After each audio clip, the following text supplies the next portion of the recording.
Hello दोस्तों, दिवस second में आपका स्वागत है। आज हम लोग पढ़ेंगे आपको वर्ल्ड ज्योग्राफी के सीरीज में एक नया टॉपिक जिसका नाम है आपको भूकंप, जिसको इंग्लिश में अर्थ क्यूब कहा जाता है।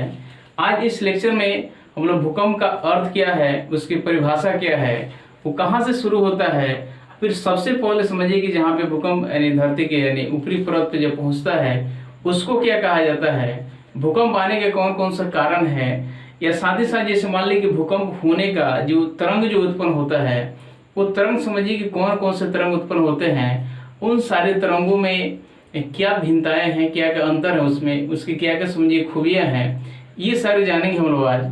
साथ ही साथ मैं ये कहना चाहूँगा जो दोस्त आपको चैनल से नहीं जुड़े हैं वो जरूर चैनल से जुड़ जाएं, चैनल को सब्सक्राइब करें और दोस्तों के साथ अपने दोस्तों के साथ शेयर करें, ताकि इसमें जितने सारे वीडियो डाले जा रहे हैं आगामी एग्जाम को लेकर के वो सारे लोग उसका फायदा उठा सकें। तो आइए हम शुरू करते हैं आज का वीडियो। तो यहाँ देखेंगे सबसे पहले क्या है कि आपको भूकंप में सबसे पहला क्या है कि इसका शाब्दिक अर्थ क्या है, यानी भूकंप का शाब्दिक अर्थ क्या है।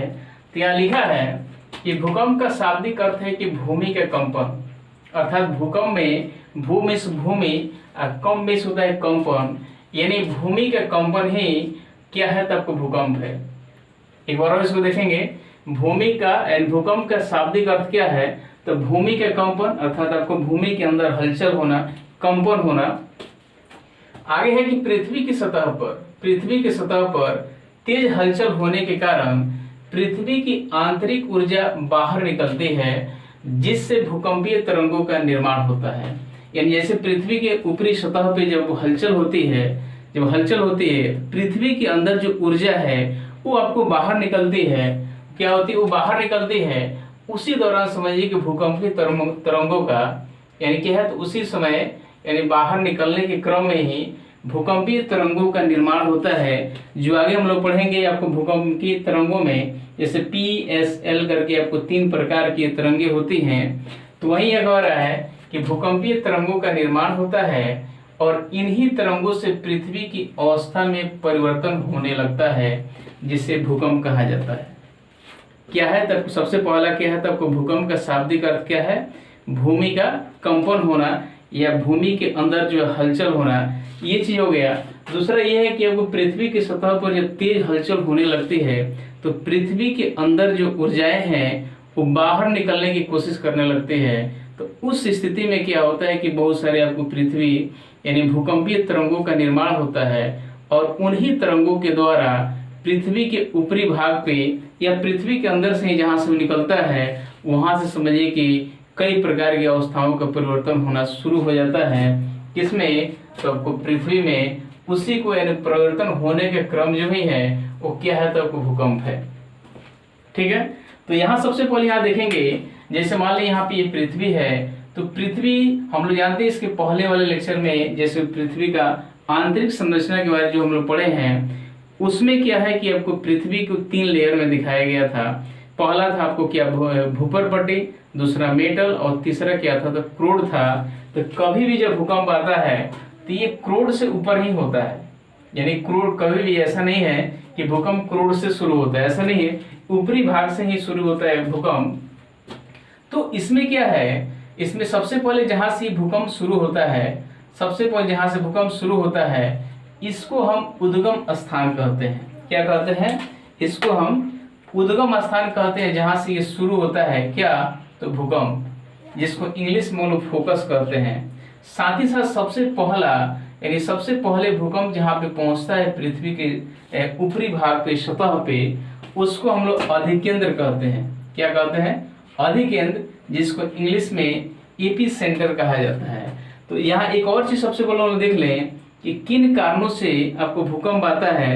तो यहाँ 2 कारण है, एक प्राकृतिक कारण और दूसरा क्या है, तो आपको कृत्रिम कारण यानी मैन मेड फैक्ट के द्वारा, यानी मनुष्य के द्वारा बनाया जाता है। मनुष्य के द्वारा किन किन कारणों से आपको भूकंप आता है और नेचर के द्वारा यानी प्राकृतिक रूप से कैसे आता है।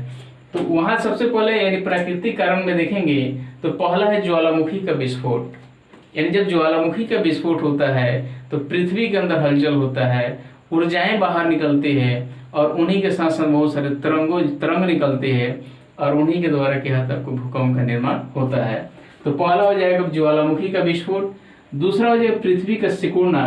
हम लोग जानते हैं कि पृथ्वी का सिकुड़न होता है, फैलाव ज्यादा था, लेकिन धीरे धीरे कहीं ना कहीं पृथ्वी का सिकुड़न होता है। ये पृथ्वी का सिकुड़ने के क्रम में भी ये क्या होता है, आपको भूकंप आता है। दूसरा है प्लेट टेक्टोनिक। हम लोग जानते हैं कि पृथ्वी का ऊपरी भाग जो प्लेट पर टिका हुआ है, और ये भी हम लोग जानते हैं कि प्लेट जो है हमेशा गतिशील है, यानी हमेशा वो चलते रहता है। तो जब दो प्लेट जब टकराता है तो उस स्थिति में भी आपको भूकंप आता है।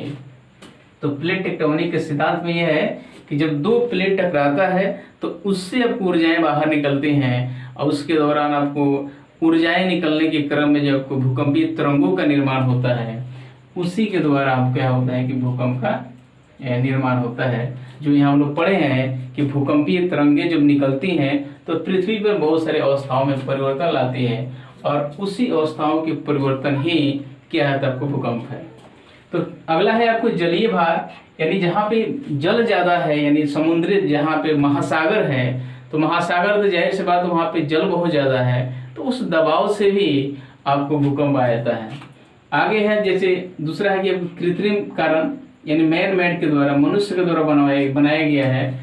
उसमें क्या था, पहला जैसे परमाणु विस्फोट, यानी मनुष्य के द्वारा जो परमाणु विस्फोट कराया जाता है, तो उस परमाणु विस्फोट के द्वारा भी आपको भूकंप आता है।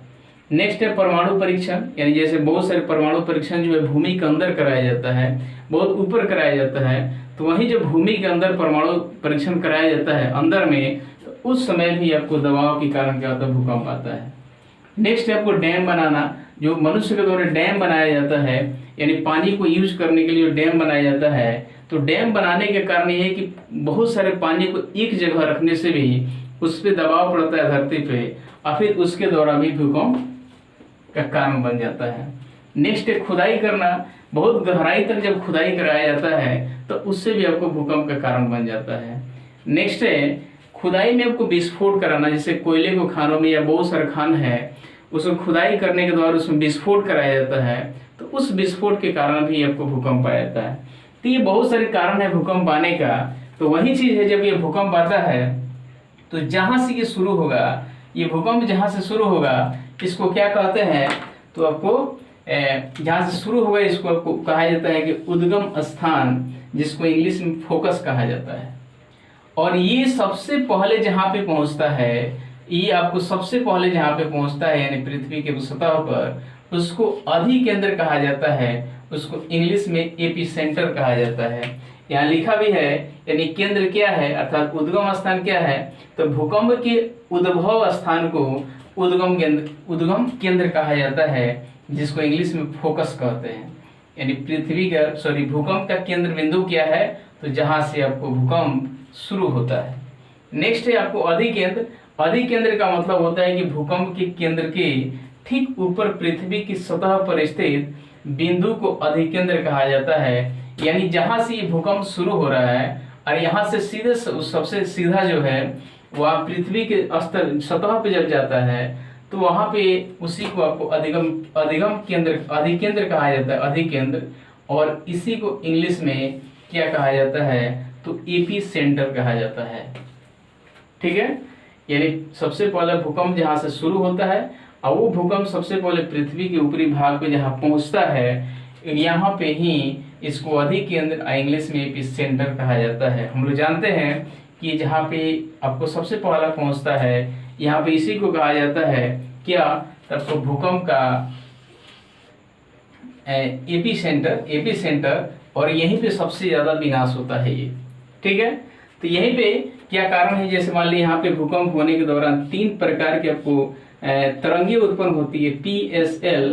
ये आपको तरंगों के बारे में जैसे इसको हम लोग आगे पढ़ेंगे, तो आइए सबसे पहले और कुछ इसमें देखते हैं। तो सबसे पहले यहाँ क्या कहते हैं कि भूकंप आने से पहले जो है वो वायुमंडल में रेडॉन गैस की मात्रा बढ़ जाती है। क्या होता है, यानी जब भूकंप आता है तो भूकंप आने से पहले क्या है, तो आपको वायुमंडल में रेडॉन गैस की मात्रा बढ़ जाती है। अचानक रेडॉन गैस की मात्रा जैसे बढ़ेगी उसके तुरंत बाद क्या होता है कि आपको भूकंप आ जाता है। नेक्स्ट है भूकंप के अध्ययन को सिस्मोलॉजी कहा जाता है। क्या कहा जाता है, तो सिस्मोलॉजी कहा जाता है। यानी भूकंप के अध्ययन को सिस्मोलॉजी कहा जाता है। और नेक्स्ट है कि भूकंप मापने के यंत्र को सिस्मोग्राफ कहा जाता है। यहाँ अंतर एकदम बिल्कुल क्लियर होना चाहिए कि भूकंप के अध्ययन को सिस्मोलॉजी कहा जाता है और भूकंप मापने के यंत्र को उसको सिस्मोग्राफ कहा जाता है। एग्जाम में आता है और यही आप पूछ दे कि भूकंप के अध्ययन को क्या कहा जाता है तो उसको क्या कहते हैं, सिस्मोलॉजी, और भूकंप मापने के यंत्र को क्या कहते हैं तो उसको कहते हैं सिस्मोग्राफ। ठीक है। नेक्स्ट ये है कि भूकंप की तीव्रता को मापने के 3 स्केल है, जिसमें पहला है रोसी-फेरल स्केल, दूसरा है मर्केली स्केल और तीसरा है रिएक्टर स्केल। यहाँ 3 क्वेश्चन है, यहाँ पे इसको क्लियर रूप से याद होना चाहिए कि भूकंप के अध्ययन को सिस्मोलॉजी, भूकंप के अध्ययन को सिस्मोलॉजी और भूकंप मापने के यंत्र को सिस्मोग्राफ, और वो कितना स्पीड है सबसे पहले यहाँ क्या करेंगे, उसको अध्ययन को तो सिस्मोलॉजी, और कहीं पे भूकंप आया है या नहीं आया है उसको जांच करने का काम आपका सिस्मोग्राफ का होता है। तो वही कहता है कि भूकंप मापने के यंत्र को सिस्मोग्राफ है। इसके द्वारा तो हम जानेंगे कि भूकंप यहाँ पे आया है कि नहीं आया है, और इसके द्वारा से आपको भूकंप क्या है इसका जानकारी सिस्मोलॉजी से लेते हैं। फिर से देखेंगे, यानी भूकंप क्या है इसके बारे में जानकारी सिस्मो जो लेते हैं प्रक्रिया जो है वो सिस्मोलॉजी कहलाता है। और जो भूकंप समझिए कि आपको आया है कि नहीं आया है उसका जांच करने के जिस यंत्र का प्रयोग किया जाता है उसको सिस्मोग्राफ कहा जाता है। और नेक्स्ट है कि जो भूकंप आया है उसकी तीव्रता क्या है, तीव्रता को जांच करने के लिए आपका स्केल होता है, वो भी 3 प्रकार के स्केल, जिसमें पहला है रोसी-फेरल, दूसरा है मर्केली स्केल और तीसरा है रिएक्टर स्केल। एक चीज यहाँ पे ध्यान देंगे, जो ये स्केल होता है आपको 1 से 9 तक होता है, ये कहाँ से यानी 1 से लेकर के 9 तक होता है। और इसमें हम लोग देखेंगे जब अगर कोई मान लीजिए आपको भूकंप आता है वो स्केल से अगर मापा जाता है, यानी जैसे रिएक्टर स्केल से मापा जाता है, तो उसमें पाठ्यांक अगर 2 से 3 के बीच में दिखाता है तो इसका मतलब ये होता है कि आपको भूकंप जो है हल्का भूकंप है। ठीक है, क्या है, यानी जैसे मान लीजिए रिएक्टर स्केल है तो जब भूकंप को मापा जाता है उसकी तीव्रता अगर वो समझिए कि पाठ्यांक में 2 या 3 दिखा रहा है उसकी तीव्रता को, तो इसका मतलब ये है कि भूकंप जो है क्या है, तो भूकंप आपको हल्का भूकंप है। लेकिन वही अगर आपको 6.2 या 6 से ज़्यादा अगर आता है तो उसको हम लोग क्या कहते हैं, जैसे 7 तक आ जाता है तो ये आपको शक्तिशाली भूकंप कहा जाता है। लेकिन वही अगर उससे भी ज़्यादा हो जाए 8, 9 के आसपास तक चला जाए तो समझिए कि विनाशकारी भूकंप होता है। तो यहाँ एक और चीज़ जानने की कोशिश करेंगे, जैसे मान लीजिए भूकंप आया उसका रिएक्टर स्केल पर 2 आ रहा है पाठ्यांक, तो जैसे मान लीजिए 2 आ रहा है और फिर जैसे मान लीजिए कि अगला अगर होता है तो फिर आपको 3 आता है, तो 2 से 3 बढ़ना, देखिए यहाँ पे 2 से 3 बढ़ना, 2 से 3 बढ़ने का मतलब यहाँ पे जितना भूकंप था इसका सीधे 10 गुना भूकंप जब बढ़ता है तब जाके एक अंक यहाँ पे बढ़ जाते हैं स्केल पर। जैसे मान लीजिए पाठ्यांक और 4 दिखा रहा है तो जितना भूकंप यहाँ पे था 3 पर इसका 10 गुना समझिए कि तीव्रता अगर बढ़ जाए तब जाके आपको 4 दिखाएगा। कहने का मतलब है एक पाठ्यांक से दूसरे पाठ्यांक तक जाने के लिए पिछले भूकंप का जो तीव्रता है उसका 10 गुना जब बढ़ेगा तो एक स्केल एक पाठ्यांक आगे बढ़ेगा। एक बार और समझिएगा कि जो भूकंप आया है उसकी जो तीव्रता है तो मान लीजिए 1 है, तो अगर पाठ्यांक पे यानी स्केल पर 2 दिखाना है तो इसका 10 गुना समझिए कि तीव्रता और भूकंप आएगा तो फिर 2 होगा। एक बार और ये यानी भूकंप की तीव्रता जो है मापा जाता है, तो अगर एक पाठ्यांक से दूसरे पाठ्यांक तक जाने का मतलब जो है पिछले भूकंप की तीव्रता का 10 गुना होना। ठीक है, तो यहाँ जैसे मान लीजिए एक उदाहरण देखा जा रहा है, जैसे मान लीजिए 6 पर मान लीजिए कि आपको तीव्रता 10 है तो यहाँ 6 दिखाया जा रहा है। अगर वो 7 होता है पाठ्यांक पर 7 दिखाया जा रहा है तो सीधे इसका 10 गुना यानी यहाँ पे 100 हो जाएगा। तो वही कहने का मतलब है अगर पाठ्यांक 1 से 2 जाने के लिए पिछले की अपेक्षा 10 गुना आपको तीव्रता होनी चाहिए भूकंप का, तो उसी हिसाब से इसको मापा जाता है। इसको आप लोग भी और देख लीजिएगा। ठीक है, तो फिर इसके आगे हम देखते हैं कि जो आपको इसमें आपको तरंगे जो उत्पन्न होती हैं, तरंगे उत्पन्न जो होती हैं, इन तरंगों में क्या भिन्नताएं हैं। जैसे पी तरंगे हैं, एस तरंगे हैं और एल तरंगे हैं, इन तीनों की खासियत क्या है और तीनों में समझिए सिमिलरिटी क्या है या तीनों को अंतर क्या है, ये सब चीज देखने की कोशिश करेंगे। तो आइए हम शुरू करते हैं तरंग के बारे में। यहाँ पे हम लोग तरंगों के बारे में देखेंगे, यानी जितना पी एस और एल जो है, तीन तरंगे जो है, ये तीनों में क्या भिन्नताएं हैं। तो आइए सबसे पहले देखते हैं कि आपको पी तरंगे को आपको प्राइमरी वेव्स कहा जाता है, यानी प्राथमिक ये तरंग है, जिसको इंग्लिश में आपको प्राइमरी वेव्स कहा जाता है। शॉर्ट में इसको पी तरंग कहा जाता है, ठीक है, इसको शॉर्ट में पी तरंग कहा जाता है। तो इसमें सबसे पहला क्या है, तो ये प्राथमिक तरंग है। दूसरा ये है कि ये हर माध्यम में जैसे ठोस, द्रव और गैस से गुजर जाती है। जैसे मान लीजिए आपको जब भूकंप आता है, अर्थात पृथ्वी के अंदर से जब ऊर्जा बाहर निकलती है, तो उस स्थिति में क्या होता है कि जब आपको तरंगे जब बाहर निकलती हैं, तो उस तरंगों में से जो आपको पी तरंग होता है, ये आपको ठोस हो उस रास्ते में, और ठोस आ जाए या द्रव आ जाए या गैस आए, उस सबको समझिए कि पार कर जाती है, यानी सबसे गुजर जाती है। ये आपको विशेषता होती है किसकी, तो पी तरंग की। नेक्स्ट ये है कि इसका औसत गति जो है, यानी चलने का इसका गति जो है, ये आपको 8 किलोमीटर प्रति सेकेंड होता है। यानी क्या है, तो आपको 8 किलोमीटर प्रति सेकेंड होता है इसका औसत गति, ठीक है। नेक्स्ट इसका है कि इसका गति सबसे अधिक होता है। जैसे मान लीजिए तीनों आपको तरंग है, जैसे पी तरंग, एस तरंग और एल तरंग, इसमें से इन तीनों में से सबसे ज्यादा आपको इसी का सबसे अधिक आपको क्या होता है, तो गति होता है, यानी सबसे तेज आपको पी तरंग ही चलता है, जिसके कारण किसी स्थान पर सबसे पहले पहुंचता है।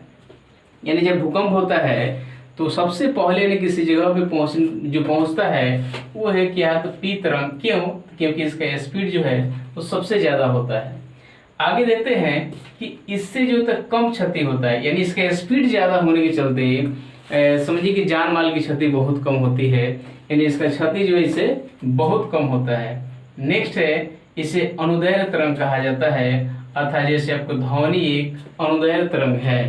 तो क्या क्या चीज में है, यानी पी तरंग जो है ये प्राथमिक तरंग है, ये हर माध्यम में, यानी ठोस, द्रव, गैस, यानी उसके रास्ते में अगर ठोस आ जाए, द्रव आ जाए, गैस आ जाए, उस सबसे समझिए कि क्या होता है, उससे पार कर जाती है, गुजर जाती है। लेकिन आगे ये है कि इसका औसत गति जो है, इसका औसत गति 8 किलोमीटर प्रति सेकेंड है होता है। यानी ये तरंग जो है सबसे अधिक तेज गति से चलने वाला ये तरंग है। नेक्स्ट है, इसकी गति अधिक होने के कारण क्या है कि सबसे ये किसी भी स्थान पर सबसे पहले जो है ये पहुंचता है। नेक्स्ट है कि इससे कम क्षति होता है, यानी स्पीड इसका ज्यादा होने के कारण क्षति जो है बहुत कम होता है। नेक्स्ट है कि इसे जो होता है अनुदैर्घ्य तरंग कहा जाता है, और ये दोनों तरंग जो है ये क्या था, वो अनुप्रस्थ तरंग है। तो ये क्या है, अनुदैर्घ्य तरंग है, जैसे ध्वनि ये क्या है, तो अनुदैर्घ्य तरंग है। अब हम लोग देखते हैं कि सेकेंडरी वेव में, यानी एस तरंग का क्या खूबी है, तो ये कह रहा है कि ये सेकेंडरी तरंग, या इसको एस वेव यानी एस तरंगे कह सकते हैं, यह केवल ठोस माध्यम से ही गुजरता है। जैसे मान लीजिए आपको पी तरंग जो है ये ठोस, द्रव, गैस तीनों से ही गुजरता था, लेकिन यह जो आपको है एस तरंग, ये केवल सिर्फ और सिर्फ आपको क्या है, तो आपको केवल ठोस माध्यम से ही गुजर सकता है। ये आपको द्रव में विलुप्त हो जाएगा और गैस से भी नहीं गुजर सकता है, तो यानी यहाँ भी उससे विलुप्त हो जाता है। तो केवल आपको एस तरंगे जो है वो सिर्फ और सिर्फ क्या है, तो आपको ठोस माध्यम में ही गुजर सकता है।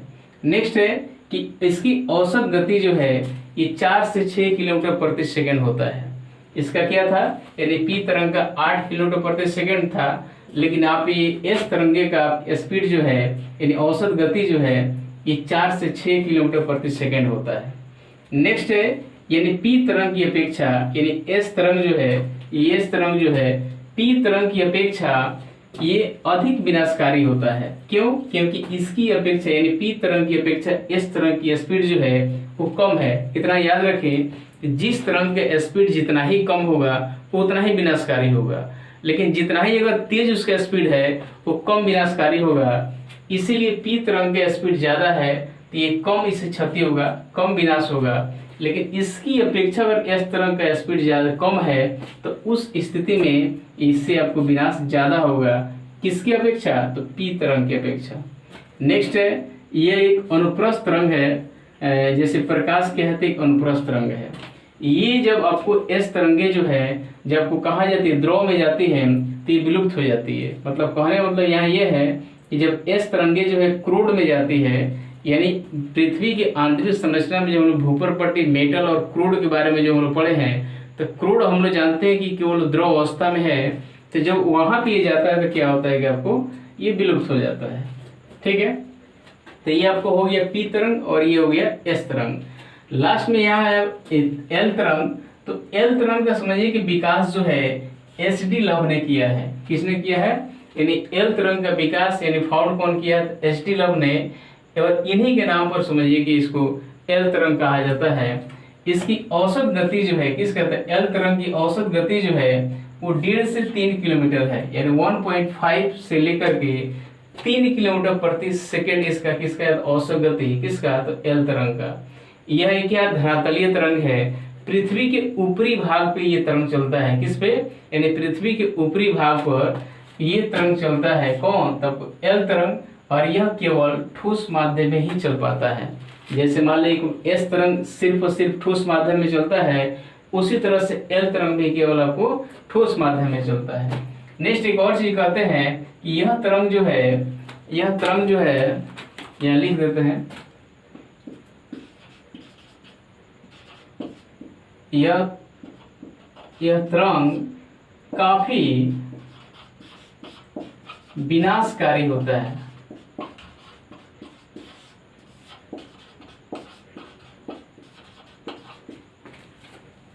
यानी इसका स्पीड कम होने से ये आपको तरंग जो सबसे विनाशकारी होता है, यानी जब भूकंप होता है तो सबसे लेट से पहुंचेगा, ये तरंग सबसे लेट से पहुंचेगा, लेकिन बहुत ज्यादा ही जान माल की क्षति से होती है।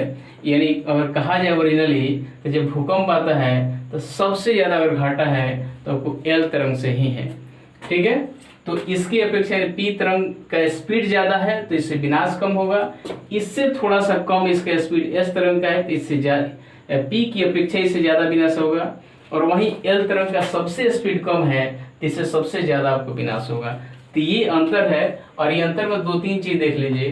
पी तरंग ठोस द्रव गैस तीनों से गुजर सकता है, एस तरंग केवल ठोस से गुजर सकता है, और एल तरंग भी केवल आपको ठोस से गुजर सकता है। यहाँ पे है। ठीक है, इसका औसत गति जो क्या है तब 8 किलोमीटर प्रति सेकेंड है। उसी तरह एस तरंग का औसत गति जो है 4 से 6 किलोमीटर प्रति सेकेंड है, और एल तरंग में देखा जाए तो 1.5 से लेकर 3 किलोमीटर प्रति सेकेंड आपका उसका औसत गति है। ठीक है, और इसका स्पीड पी तरंग का स्पीड ज्यादा होने से इससे क्षति कम होता है। फिर आपको एस तरंग का आपको औसत गति जो पी की अपेक्षा कम होने से, यानी इसका स्पीड जो है वो कम है, यानी थोड़ा सा इस पी की अपेक्षा धीरे धीरे चलता है, जिससे क्या होता है कि पी तरंग से अधिक क्षति कराता है ये। ठीक है, वहीं आपको एल तरंग में देखा जाए तो इसका गति 1.5 से लेकर 3 किलोमीटर प्रति सेकेंड है, अर्थात एल तरंग का सबसे कम स्पीड है, जिसके चलते यह काफी विनाशकारी होता है। ठीक है, तो मैं आशा करता हूँ कि वीडियो आपको अच्छा लगा होगा। अगर वीडियो अच्छा लगा है तो लाइक कीजिए, सब्सक्राइब कीजिए और दोस्तों के पास शेयर कीजिए। वीडियो देखने के लिए बहुत बहुत धन्यवाद।